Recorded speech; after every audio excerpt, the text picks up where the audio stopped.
Eddie, our resident Costa Rica fan who listens to the Best Soccer Show. We appreciate it. That's right. Everyone knows the next game's the one that counts. Yeah, that's right. Yeah, he gives us a little perspective sometimes. He's boosting up his boys in the Hex. We'll see how that works out. Obviously, Costa Rica they know how to play effective soccer, Jared. It doesn't have to be pretty. And I'm as much of a practical guy as anybody. I understand what they try to do. I get it. I appreciate it. I don't believe they didn't bring Brian Ruiz to this tournament. I don't think they don't have their full complement of guys either. So, like I said, I'll reserve all judgments on Costa Rica, and for that matter, to a greater extent, the U.S. as well, until they meet in the World Cup qualifier. That's where it matters. Yeah, that's coming up in September down at the National Stadium in Costa Rica. Revenge on the mind of Eddie and the Ticos. That's going to be a great name for a band, by the way. Eddie and the Ticos.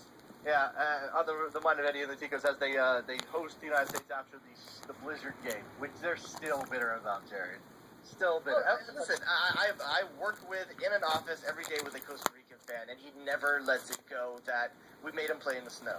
The best part of it so far, the back and forth, with the Costa Rica not letting it go, is Jurgen Klinsmann saying if that game hadn't been played in snow, we would have won by more goals. So, just twisting the knife. Awesome. I just love that kind of stuff. All right, cold frozen knife. Yeah, assuming that everything works out, technically we're going to be here up until kickoff USA in El Salvador. I can see on my TV that Fox is putting up lineups and such. We'll take your phone calls, 201-430-2378, and on Twitter at Best Soccer Show if you want to get in there. Jared, we've kind of broken down each part of this lineup.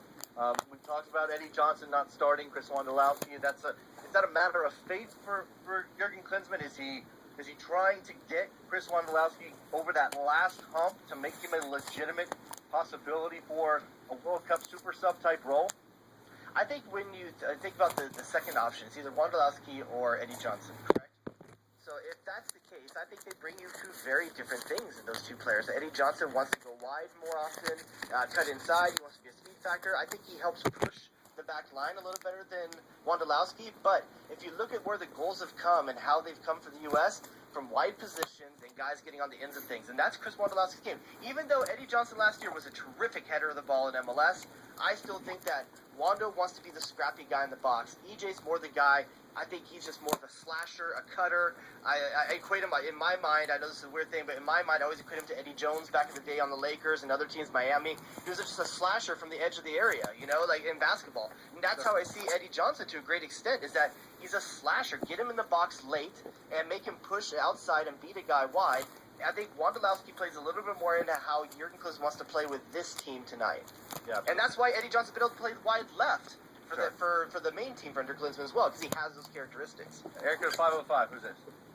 This is Sebastian. What's up, Sebastian? Hey, I was wondering if you guys are a little disappointed because Zuzi left off. I'm a little worried having Wanda alone up there, and I felt like Zuzi would have done a better job getting his service. Well, he's not alone. No, I know what I think I can see what he's saying. He's questioning whether or not Chris Wondolowski is going to get service from the players that are available on this field. I mean, certainly Corona and Torres don't scream width to you, and obviously, you're talking about the left side. They're not going to play the same way up both flanks.